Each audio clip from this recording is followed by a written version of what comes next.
अब इसे देखो, अब इसमें क्या होता है, एक से ज़्यादा इक्वेशंस बनाने पड़ सकते हैं या फिर वेरिएबल भी ज़्यादा यूज़ करने पड़ सकते हैं।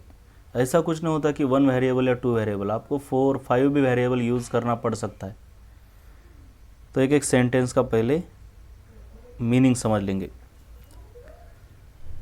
तो पहला है, 4 नंबर्स का समेशन 64 है।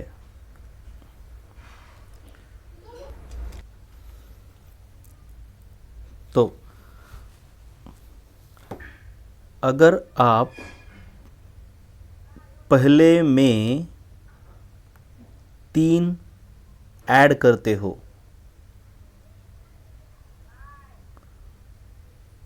दूसरे से 3 सब्ट्रैक्ट करते हो, घटा देते हो, और तीसरे को 3 से मल्टीप्लाई किया जाता है, एंड मतलब और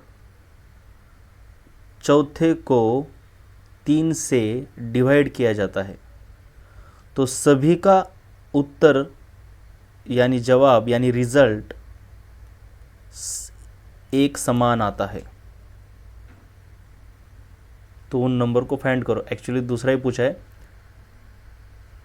तो सबसे बड़े और सबसे छोटे ओरिजिनल नंबर में फ़र्क कितना है।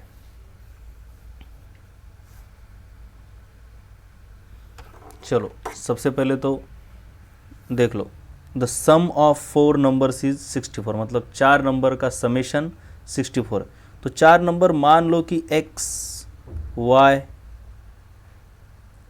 z p ऐसे 4 नंबर है, तो इनका समेशन मतलब x plus Y plus z plus P is equal to 64 आना चाहिए। अब क्या बोला है, अगर पहले में 3 ऐड करते हो, पहले में 3 ऐड करते हो, उसके बाद दूसरे से 3 सब्ट्रैक्ट करते हो, दूसरे से 3 सब्ट्रैक्ट कर दिए,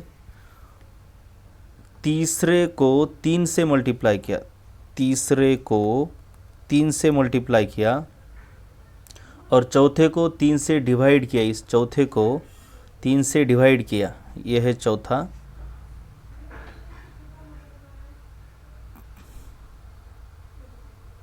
उसको 3 से डिवाइड करोगे तो ये सभी के सभी इक्वल है, तो उन नंबर को फाइंड आउट करना है। तो ऐसे टाइप को कैसे सॉल्व करते हैं, हर किसी की वैल्यू हम x के फॉर्म में निकालेंगे, मतलब x plus 3 is equal to Y minus 3, ये सभी इक्वल है ना। उसके बाद x plus 3 is equal to 3z, वैसे ही x plus 3 is equal to p by 3। तो इसको सॉल्व करने पर क्या आएगा, x is equal to Y minus 6। इसको सॉल्व करने पर ओके, x के फॉर्म में सभी को लिखना है ना, तो x के फॉर्म में लिखेंगे हम। ये देखिए y is equal to X plus 6, इधर z is equal to X plus 3 divided by 3 आएगा, और p equal to X plus 3 multiplied by 3 आएगा। दिख रहा है ना, ये 3 इधर जाएगा। तो वाई जेड पी इन सभी की वैल्यू इस इक्वेशन में डालो। तो इक्वेशन को 1 बोलोगे तो सिंपल सी बात है, पुट इन 1। तो x प्लस वाई जो कि है ये, प्लस z जो कि है ये,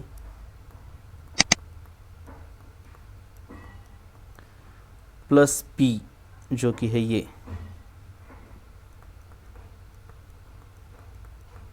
इज इक्वल टू ये। अब इस इक्वेशन को सॉल्व करो तो x की वैल्यू आएगी, x की वैल्यू इधर डालो, y की वैल्यू आएगी, इधर डालो z की, इधर डालो p की वैल्यू आएगी। बाकी तो आपको पता ही है। ये देखो 3 नंबर के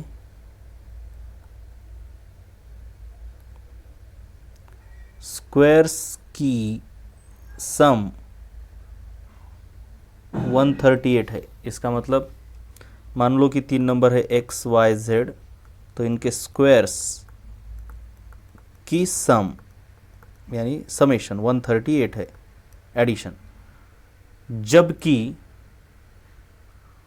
उनके प्रोडक्ट्स की सम जब दो एक बार में लिए जाते हैं, उनके प्रोडक्ट की सम कैसी sum, taken two at a time, मतलब एक बार दोनों का प्रोडक्ट लिया और ऐसे टोटल 3 है, तो इन तीनों में से 2 एट ए टाइम लेना है, मतलब X Y plus Y Z plus Z X is equal to आता है 131। तो उन नंबर्स की सम क्या है, मतलब x plus Y plus Z क्या है, ये निकालना है। इधर इसको देखो, 3 नंबर्स का सम, 3 नंबर का एडिशन 136 है, यानी 3 नंबर्स है x वाई जेड, इनका एडिशन इतना है 136।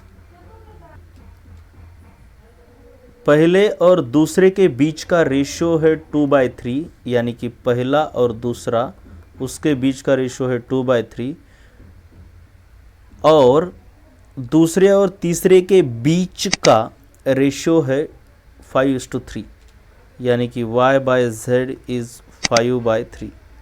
देन द सेकंड नंबर, तो दूसरा नंबर कौन सा है, देखिए 3 नंबर्स में से कोई तो 3 नंबर्स है x y z, 3 नंबर्स में से पहले 2 की सम यानी योग या बेरीज कहेंगे उसे 45 है, पहले 2 की सम यानी इन दोनों की, ये देखिए इसका इक्वेशन ये हो गया 45 है, पहले 2 की समेशन 45 है, उसके बाद दूसरे और तीसरे की सम 55 है, दूसरे और तीसरे y प्लस z की सम 55 है। अब ये इंपॉर्टेंट है, तीसरे और पहले का 3 गुना, तीसरे नंबर और पहले नंबर के 3 गुना की सम, देखिए तीसरा और पहले नंबर का 3 गुना, पहला है ये और इसका 3 गुना, इन दोनों की सम 90 है यानी 90 है। तो तीसरा नंबर निकालो। तो ठीक है, अब इनको सॉल्व करना है। सॉल्व कैसे करते हैं, पहले आप इन दोनों को सॉल्व कर सकते हो, इन दोनों को नहीं, इन दोनों को भी सॉल्व नहीं कर सकते। तो ऐसे सिचुएशन में क्या करना होता है, बेसिकली इन दोनों को एक दूसरे से सब्ट्रैक्ट कर सकते हो, राइट।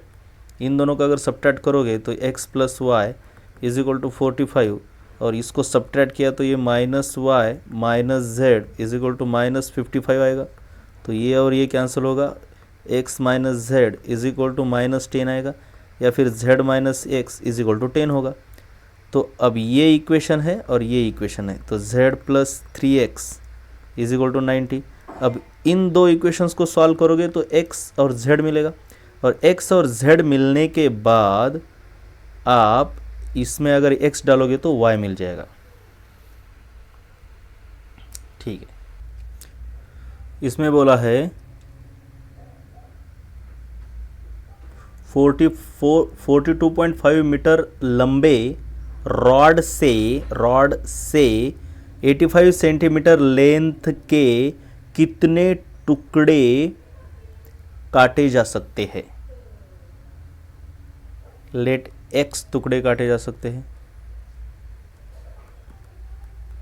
अब एक टुकड़ा इतने का है और रॉड की लेंथ इतनी है, तो सिंपल सी बात है, नंबर ऑफ पीसेस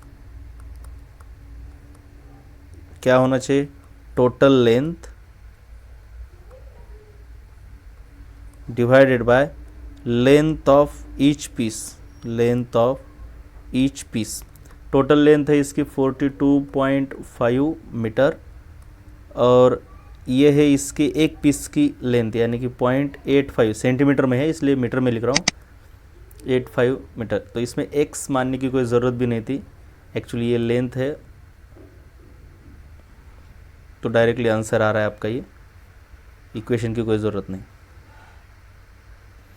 अब यहाँ पे क्या बोला है, एक कंपनी है, राइट। तो एक कंपनी का इनकम हर साल, हर एक साल डबल होता है। अगर शुरुआती इनकम 4 लाख रुपये था तो 5 साल बाद इनकम कितना होगा। लेट इनिशियल इनकम x है, तो हर साल बढ़ रहा है, मतलब इनिशियल इनकम ये है। तो एक साल के बाद देखिए, दिस इज इनिशियल, तो एक साल बाद ये इनिशियल x है, एक साल बाद 2x है, 2 साल बाद दुगना होगा इसका मतलब 4x, 3 साल बाद इसका दुगना यानी कि 8x, 4 साल बाद 16x, 5 साल बाद इसका दुगना, हर साल दुगना हो रहा है 32x, और ये 32x निकालना है। इनिशियल दिया है 4 लाख है, तो बस फाइनल इनकम क्या होना चाहिए 32x, यानी कि 32 मल्टीप्लाइड बाय 4।